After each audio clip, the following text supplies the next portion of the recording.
The world is currently witnessing more than just a military conflict. We are watching the silent collapse of the global economic order as we know it. For over 50 years, the entire world operated on a single, dangerous assumption: that cheap energy would always be available, always flowing, and always accessible to every nation. Today, that assumption is being permanently destroyed. From the streets of Bangkok to the factories of Vietnam, the impact is already visible. Southeast Asia is running out of fuel, with motorbike riders facing empty pumps and industries grinding to a halt. This is not a temporary disruption. It is the beginning of a long-term fundamental change. China, the world's second-largest economy, stands as the most vulnerable player in this new reality. Its entire economic DNA is built on importing cheap energy and exporting manufactured goods. With 40% of its energy coming from the volatile GCC region, China's manufacturing model is under an existential threat.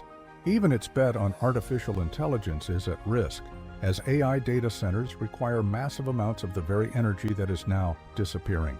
Across the ocean, the United States sits in a seemingly strong position.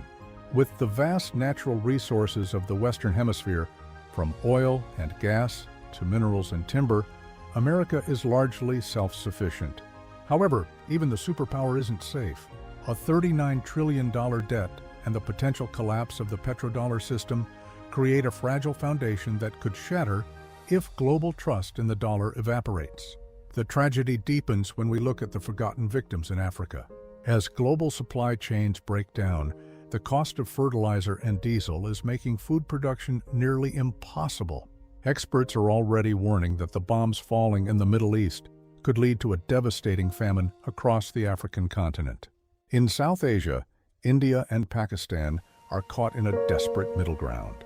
India, which was positioned to be the world's next great manufacturing hub, now faces a massive hurdle with 60% of its oil dependent on a destabilized Gulf region. For Pakistan, already struggling with debt, these energy shortages arrive at the worst possible moment in its history.